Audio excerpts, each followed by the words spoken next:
listo. Bueno, entonces vamos a ver lo que es la cantidad de movimiento angular de una partícula. Ustedes ya han llevado estática, me imagino. Entonces el concepto es análogo de alguna manera.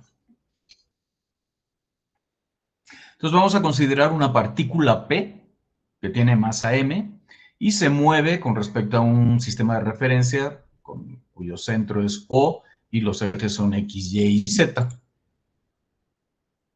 Bueno, en algún momento vimos que la cantidad de movimiento lineal de una partícula en un instante determinado se definía como m por b. ¿Sí? Eso era la cantidad de movimiento de una partícula. Aquí vean que estoy anotando por el vector velocidad. Bueno, si nosotros ese vector m por b, que tiene la misma dirección que la velocidad, básicamente es el vector velocidad escalado por la masa, que esto viene básicamente de la ley de Newton, de que la fuerza es igual a masa por la aceleración, que de alguna manera es igual a masa por la derivada de la velocidad con respecto al tiempo, o lo que es lo mismo, la derivada de la masa por la velocidad con respecto al tiempo, es decir, la suma de fuerzas es igual al cambio en mv, que es el cambio en la cantidad de movimiento. Eso lo vimos en las primeras clases, ¿no? Bueno, si este vector mv calculamos su momento con respecto a O, ¿sí? Recuerden sus clases de estática, ¿no? El momento que genera una fuerza con respecto a un punto O. Ese momento se conoce como el momento de la cantidad de movimiento o la cantidad de movimiento angular de una partícula con respecto a O, ¿sí? Y bueno, el texto lo denomina como H0, ¿no? Aquí está medio feo en la figura porque está muy apretado, y entonces aquí hay una flechita, ¿no? Esto es un vector, el vector H0 que está aquí. Realmente, si nosotros recordamos la definición del momento, a final de cuentas el momento no es más que el producto cruz o el producto vectorial del vector posición de la partícula P por el vector que está generando el momento, que en este caso sería m por b, ¿sí? Entonces, el momento de la cantidad de movimiento o la cantidad de movimiento angular es igual al vector posición por la cantidad, el vector cantidad de movimiento multiplicado, o sea, es un producto vectorial. Precisamente por las características del producto vectorial o el producto cruz, H0 va a ser perpendicular al plano que forman R y B, ¿sí? Si R y B forman un plano, este plano de acá, pues H0 siempre va a ser perpendicular a dicho plano que forman ambos vectores, ¿no? La magnitud en el caso del producto punto es el producto de las magnitudes, perdón, en el caso del producto cruz, bueno, en el caso del producto punto, la magnitud o el valor del producto punto, el producto escalar de dos vectores, es igual a la multiplicación de las dos magnitudes multiplicado por el coseno del ángulo que forman. En el caso del producto cruz, la magnitud del vector resultante, que vamos a llamarle H0 nada más, es igual al producto de sus magnitudes, es decir, R por M por B, multiplicado por el seno del ángulo que forman, ¿sí? Entonces, esta sería la magnitud de la cantidad de movimiento angular. Bueno, si lo que tenemos, como hemos estado viendo, es una partícula que se mueve en el plano XY, pues se entiende que H0 va a ser perpendicular al plano XY. Es decir, si ni R ni la velocidad tienen componente en Z, pues H0 va a estar en la dirección Z. Y su valor va a ser este de acá, que es la masa por X por BY menos Y por BX. El producto cruz, recuerden que se obtiene con el determinante de una matriz donde en la primera fila se ponen los vectores unitarios IJK, en la segunda fila se ponen las componentes X, Y, Z del primer vector, y en la tercera fila se ponen las componentes del segundo vector que se multiplica. Entonces, sacando el determinante de esa matriz, obtenemos esto de acá. ¿De acuerdo? Entonces, esto sería la magnitud del movimiento, de la cantidad de movimiento angular, cuando el movimiento se da en un plano XY. ¿Sí? Este sería el valor. Bueno, el libro también nos muestra en coordenadas polares, a veces más, como a veces manejamos movimientos circulares o así, las coordenadas polares son interesantes de tener la formulación, que es esta de acá, ¿no? mr cuadrado por teta punto, donde teta punto es la derivada de teta, que es el ángulo de referencia, digamos, el ángulo de referencia del vector R, ¿sí? Con respecto al origen, con respecto al sistema de referencia, la derivada de dicho ángulo con respecto al tiempo.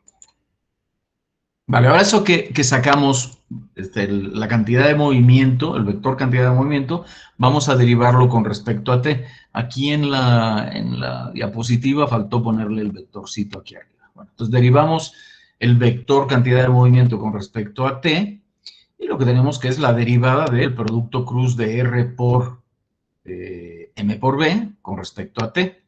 La derivada de un producto es la derivada del primer término por el segundo término más el primer término por la derivada del segundo término. Y esto, como la masa es constante, desde luego, considerando que la masa es constante, que sería el caso más terrenal, ¿sí? Aquí lo que tendríamos que la derivada del vector posición con respecto al tiempo no es ni más ni menos que el vector velocidad. Entonces aquí quedaría el vector velocidad por mv. Y la derivada de la masa por la velocidad con respecto al tiempo, como la masa la suponemos constante, la sacamos y quedaría la masa por la derivada de la velocidad con respecto al tiempo, que nos da el vector aceleración. Entonces aquí tendríamos R por M por A. Bueno, el vector velocidad y el vector velocidad pues son colineales, es decir, es el mismo vector, ¿de acuerdo? Por lo tanto, esto vale 0. ¿Sí? La multiplicación vectorial de dos vectores colineales es 0. Y por otro lado, la masa por el vector aceleración no es más que la fuerza total resultante sobre la partícula. ¿Sí? Recordemos que la suma de fuerzas totales que actúan sobre una partícula son iguales a la masa por su aceleración. Entonces, de ahí obtenemos esta expresión que nos dice que el cambio del vector cantidad de movimiento con respecto al tiempo es igual al producto vectorial del vector posición por la resultante de fuerzas. ¿Qué sucede? Que si la resultante de las fuerzas es colineal con el vector posición, ¿sí? Y aquí recuerden, en la tarea última y en la clase última les comenté que la conservación de cantidad de movimiento se da cuando la fuerza resultante estaba alineada con el centro de rotación. ¿Sí? Bueno, básicamente es esto mismo. ¿Sí? Si la resultante de fuerzas es colineal con el vector posición, entonces la multiplicación vectorial de estos dos vectores tiene que ser 0. Lo cual implica que si la resultante de fuerzas es colineal con el vector posición en cualquier instante t, la cantidad de movimiento angular se mantiene constante. Si adicionalmente tenemos que el vector velocidad es siempre perpendicular al vector posición, es decir, si el vector velocidad es perpendicular al vector posición, ¿sí? El vector velocidad es perpendicular al vector posición, es decir, que phi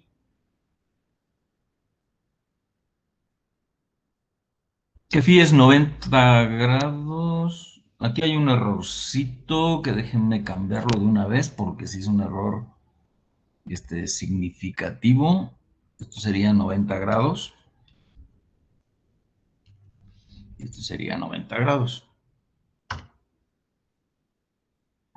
Listo.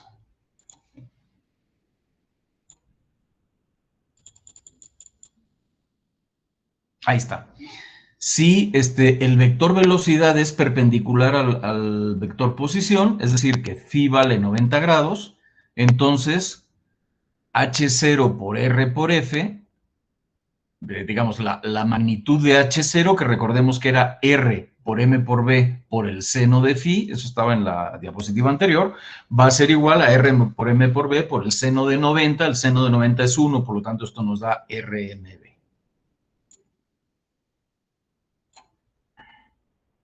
Como h0 es constante, ¿sí? De nuevo, estamos teniendo dos condiciones necesarias para que aplique esta expresión. Una, que la resultante de fuerza sea colineal con el vector posición. Y la Profesor, otra, sí, no está compartiendo pantalla. sí es cierto, perdón. Gracias. ¿Listo ya? Ya se ve. Ok, perfecto. Bueno, de nuevo, si el vector velocidad es perpendicular al vector posición, quiere decir que phi vale 90 grados. Por lo tanto, la magnitud que habíamos visto que era r por m por b por el seno del ángulo que forman, pues sería por el seno de 90. El seno de 90 es 1, ¿de acuerdo? Por lo tanto, la magnitud de la cantidad de movimiento va a ser igual a r por m por b. Si la velocidad es perpendicular al vector posición y la resultante de fuerzas es colineal con el vector posición, que es el caso que hemos estado resolviendo pues, en uno de los problemas de tarea de ustedes y en unos ejemplos que vimos ya en clase, lo que tenemos es que RMB se mantiene constante. ¿Sí? La masa generalmente no cambia, entonces básicamente el principio de la conservación del momento angular lo que nos dicen es que el radio por la velocidad es constante. ¿Sí? Y ese sería el principio. De nuevo, las dos condiciones para que aplique esto son que la resultante de fuerza sea colineal con el vector posición, que ese es el caso, por ejemplo, de lo que hemos visto en los ejemplos, de una cuerda que estamos dándole vueltas con un peso en el extremo, ¿sí? La única fuerza que en una, ¿cómo se llama? En una mesa horizontal, ¿no? La única fuerza que actúa sobre el bloque o sobre la pelotita es la fuerza de tensión de la cuerda, que siempre es colineal con el vector posición. Y por otro lado también, en ese caso, la velocidad siempre va a ser la velocidad tangencial, que siempre es tangente al vector posición. Entonces, en esos casos, que son los que hemos visto, el cambio de la cantidad de movimiento es cero y la magnitud de la cantidad de movimiento es R por M por B, por lo tanto, R por M por B es constante. Bueno, hay muchos casos, diferentes casos porque no es tan intuitivo este principio de conservación. Uno lo que diría es, bueno, si yo estoy cerca de lo que está dando vueltas, pues voy a una velocidad más grande, más pequeña, que si estoy muy alejado, ¿no? O sea, eso es como que más intuitivo. Pero pues hay diferentes casos que aquí les planteo y espero que se vea bien en la transmisión. Uno de los casos es más común, es el de las bailarinas de ballet o bailarines de ballet y los esquiadores sobre hielo o esquiadoras sobre hielo. Cuando un esquiador o patinadora sobre hielo quiere dar vueltas más rápido, lo que hace es junta los brazos y las piernas para empezar a tener mayor velocidad. ¿Sí? Aquí lo que está haciendo es aplicar el principio de la conservación del momento angular. Lo mismo esta bailarina que sale con una cierta, fíjense cómo cuando brinca se da un impulso para dar una cierta velocidad de rotación, pero en el aire junta todo su cuerpo para que sea mucho, ya en el aire la velocidad aumenta sustancialmente y ya cae, abre sus piernas y sus brazos y entonces ya la velocidad de rotación es más chiquita. Otro caso que es muy importante es en cuanto a la velocidad, que de hecho la velocidad de la Tierra con respecto al Sol, ustedes saben que la velocidad de la Tierra, digamos que la trayectoria de la Tierra cuando se mueve alrededor del Sol es elíptica. Realmente aquí hay un cierto mito, o sea, aquí hay una figura donde ilustra la trayectoria de la Tierra con respecto al Sol, pero hay un cierto mito, o sea, esa trayectoria es elíptica, pero si uno la ve a simple vista, es casi circular, ¿de acuerdo? O sea, la diferencia entre el diámetro mayor y el diámetro menor de dicha elipse es mínima, o sea, es como de un 2%, un 5%, ahorita no me acuerdo del dato. De hecho, Bueno, sí, en algún momento, que no sé si, en algún momento voy a impartir, hace como unos años impartí el talase de huracanes, ¿sí? Pero sí que era medio clickbait, pero básicamente es ingeniería eólica, donde una de las bases del entendimiento del movimiento del viento y de la meteorología es precisamente entender el comportamiento y el movimiento de la Tierra con sus diferentes movimientos, la rotación, la traslación, hay otros más, la precesión, etcétera. Entonces el movimiento de la Tierra es el que genera muchas de las cuestiones climáticas que tenemos, ¿no?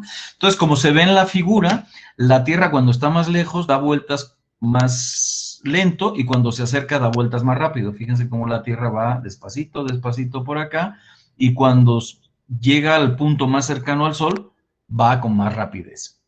¿De acuerdo? Es básicamente lo mismo, cuando está más alejado de su posición de donde viene la fuerza de atracción. Vean que esto no es un círculo exacto, sin embargo se cumplen las dos condiciones que hablábamos. La única fuerza que actúa sobre la Tierra es la fuerza de atracción gravitacional del Sol. Entonces esa fuerza siempre está orientada en la misma dirección que el vector posición, considerando el Sol como el centro de referencia. ¿De acuerdo? Y por otro lado, la velocidad de la Tierra siempre, aunque no sea circular, que sea elíptica, siempre es tangencial, es decir, normal al vector, bueno, no es exactamente normal, pero es aproximadamente normal al vector posición. No es exactamente normal, de nuevo, porque si ustedes lo ven como está pintado acá, pues por ejemplo, cuando está aquí abajo la Tierra, pues el vector posición viene por acá y el vector velocidad no es perpendicular, sino que tiene un ángulo un poco oblicuo. O sea, es tangente a la trayectoria, pero no es perpendicular al vector posición. Sin embargo, como les digo, si ustedes grafican esto a escala, la trayectoria o la órbita terrestre a escala, se van a dar cuenta que es básicamente circular. ¿Sí?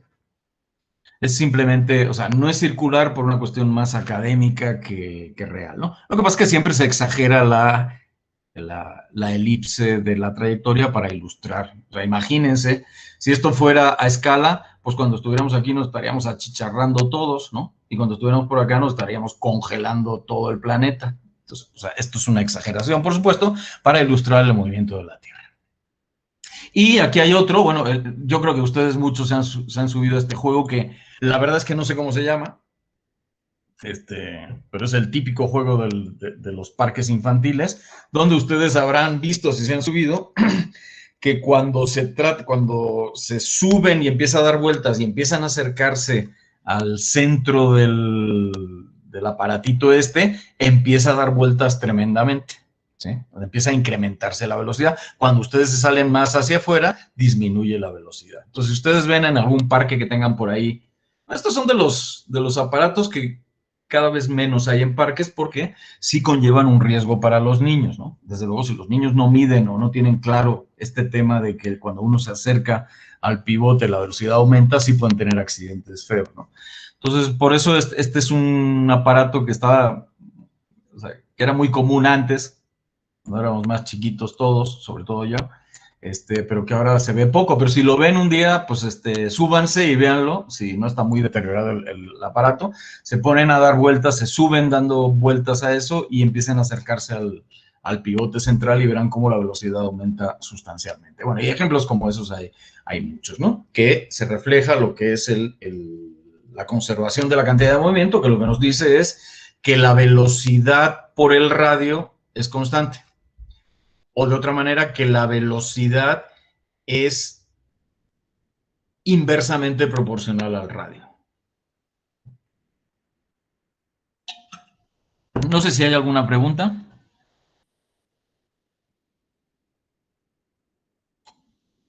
Bueno, pues sigamos. Déjenme apagar la grabación para iniciarla con otro ejemplo.